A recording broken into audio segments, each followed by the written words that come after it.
Bienvenue dans cette nouvelle édition du Morning News. Au sommaire de l'actualité, les populations du lac Tchad retrouvent leur quiétude après la victoire de l'armée contre Boko Haram.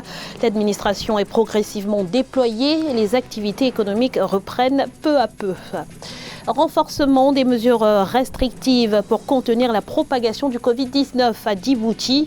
En plus du confinement, un couvre-feu a été instauré alors que les dépistages massifs se poursuivent. Et puis, faut-il reporter la mise en œuvre de la zone de libre-échange continentale africaine? Eh bien, la question se pose en raison de la crise sanitaire. Les détails dans ce journal. Mais tout d'abord, nouveau rebondissement en Libye. Le maréchal Khalifa Haftar a annoncé ce jeudi 30 avril la cessation des opérations militaires à l'occasion du mois du Ramadan qui a débuté le 24 avril. Une trêve acceptée en réponse, je cite, aux appels de pays amis. L'homme fort de l'Est libyen a toutefois prévenu que la réponse serait immédiate en cas de violation de l'autre camp. Le gouvernement d'union nationale reconnu par l'ONU qui n'a pas encore réagi à cette annonce. Notons que celle-ci intervient après plusieurs revers subis par le camp du maréchal Khalifa Haftar au cours des dernières semaines. La vie reprend progressivement son cours dans la région du lac Tchad. Les populations vaquent à leurs occupations, tandis que les leaders traditionnels et politiques se préparent activement pour l'après-guerre. Il est question de recenser les repentis de Boko Haram pour les mettre à disposition de la justice et d'aider l'armée tchadienne à traquer les fugitifs. Les précisions dans ce reportage de Mahama Ramadan, notre correspondant au Tchad. Après les opérations militaires lancées par l'armée tchadienne contre les terroristes de Boko Haram au lac Tchad, les populations de cette région retrouvent enfin la quiétude. Les villages sont reconstruits, l'administration est progressivement déployée et les activités économiques, notamment les pêches et les travaux champêtres, ont repris. Une situation saluée par les leaders politiques de la région. Grâce à cette victoire de l'armée tchadienne sur les éléments de la secte Boko Haram, nos agriculteurs ont repris leur goût pour les travaux champêtres dans les zones jadis hostiles en raison de la présence de la nébuleuse secte Boko Haram. Et aussi nos éleveurs circulent en toute sécurité.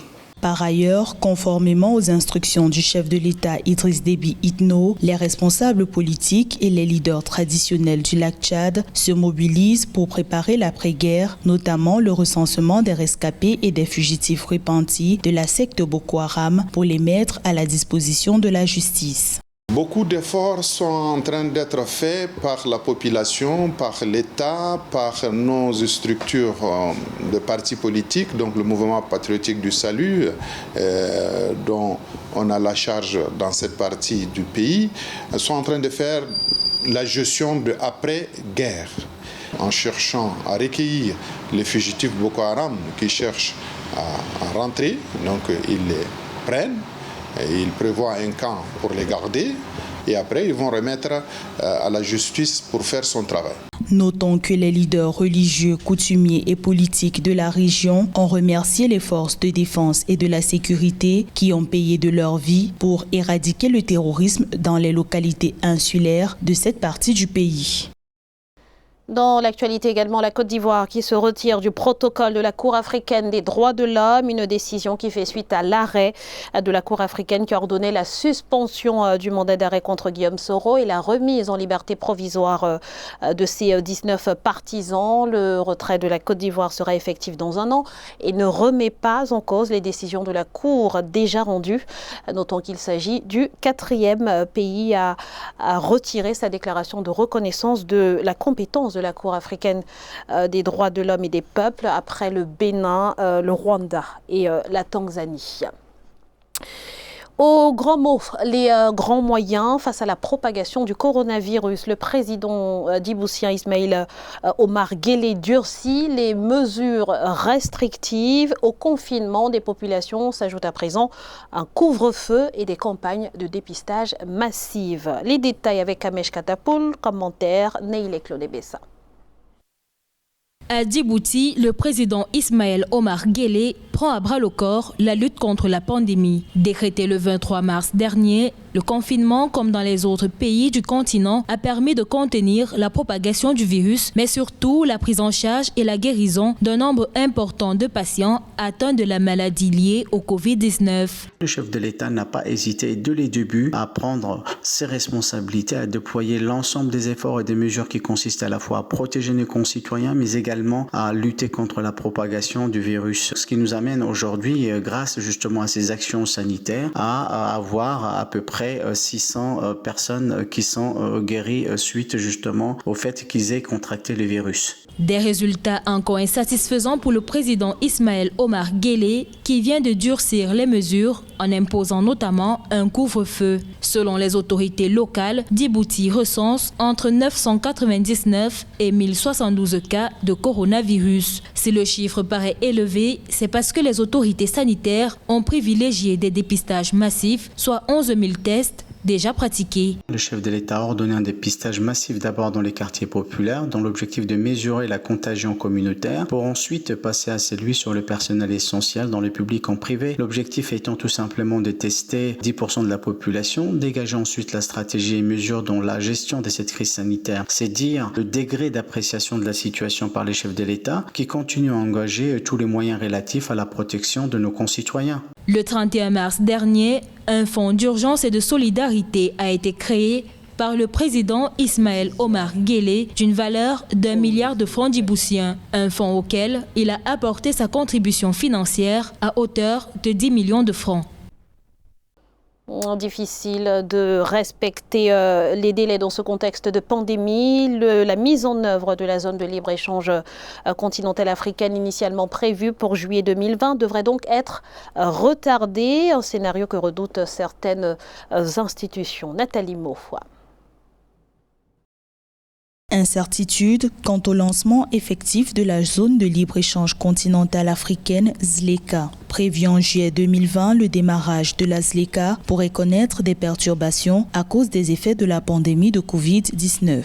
L'information dévoilée par le secrétaire général de la ZLECA, Wankene Mene, n'indique pas le calendrier possible du report envisagé. Reporter le lancement des opérations de la zone de libre-échange continentale africaine serait une double peine pour les pays africains parce qu'au lendemain de la crise actuelle de cette pandémie, l'Afrique va faire face à une crise économique et humanitaire sans pareil. Si les responsables de l'initiative commerciale africaine évoquent des craintes, la Commission économique des Nations Unies pour l'Afrique estime que le lancement ne doit être reporté. Pour l'organisme onusien, la ZLECA pourrait permettre à l'Afrique de réduire l'impact du coronavirus sur son économie en limitant la dépendance aux partenaires extérieurs notamment.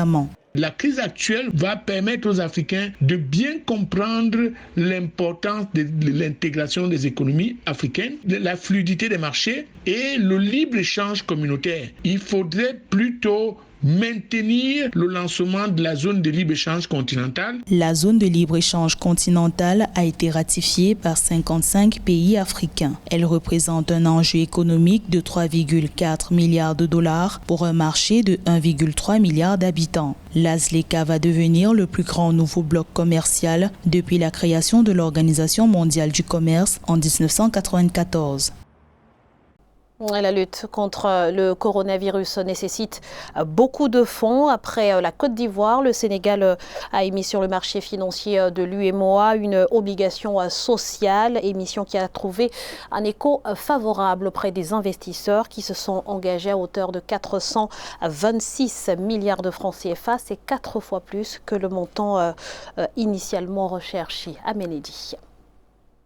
Le Sénégal a clôturé avec succès sa première émission de bons Covid-19 mardi 28 avril 2020. Le pays a réussi à mobiliser environ 103,1 milliards de francs CFA alors que l'objectif initial était de 100 milliards. Les bons Covid-19 relèvent d'une initiative de la Banque centrale des États de l'Afrique de l'Ouest avec des soumissions faites à taux multiples inférieurs ou égaux à 3,75%. Cette émission de bons assimilables du Trésor est conçue comme étant un pont pour les États en attendant la rentrée des fonds attendu dans le cadre de la lutte contre la pandémie de Covid-19. Le plan de trésorerie des États pour rembourser cette dette est alimenté par les engagements des partenaires techniques et financiers.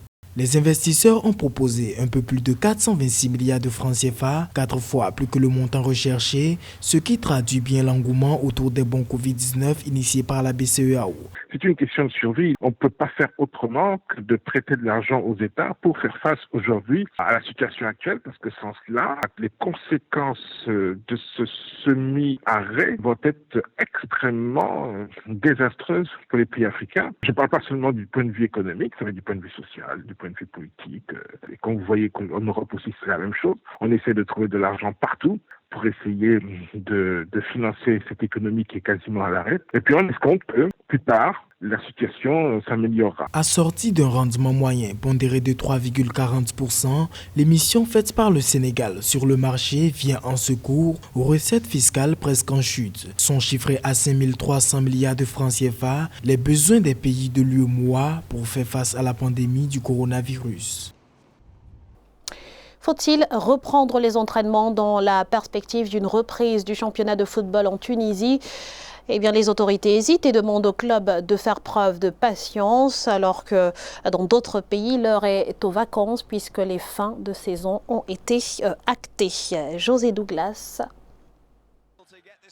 En Tunisie et dans l'immédiat, il n'y aura pas d'entraînement collectif pour les clubs qui l'ont programmé. C'est la décision prise le dimanche 26 avril 2020 par la Fédération tunisienne de football qui a repoussé la possibilité d'une reprise de ces exercices. L'instance dirigeante du football tunisien explique cette décision par le fait que les modalités de la future reprise ne soient pas encore arrêtées. La Fédération tunisienne de football met donc en garde les clubs qui envisageaient de recommencer les exercices collectifs et leur demande de patienter le temps que l'instance discute avec les autorités compétentes chargées de gérer la situation sanitaire d'urgence imposée par le coronavirus. La Tunisie compte 1000 personnes environ contaminées par le Covid-19 et un peu plus de 40 décès.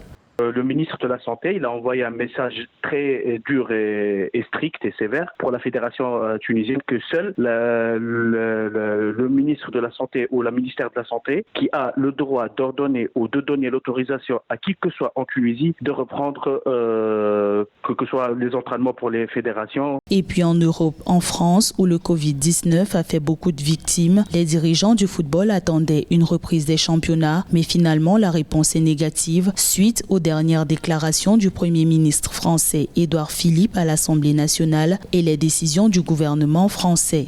Les événements qui regroupent plus de 5000 participants ne pourront se tenir avant septembre. Il ne sera possible ni de pratiquer du sport dans les lieux couverts, ni des sports collectifs ou de contact. En clair, la saison 2019-2020 n'ira pas à son terme et donc nos nombreux joueurs africains qui évoluent en France peuvent après le confinement envisager des vacances bien méritées, mais attention aux consignes dans les pays où ils envisagent de partir, vaut mieux se renseigner avant. L'UEFA, l'instance qui gère le foot européen, a donné jusqu'au 25 mai aux différentes associations pour se prononcer sur l'issue de leur compétition.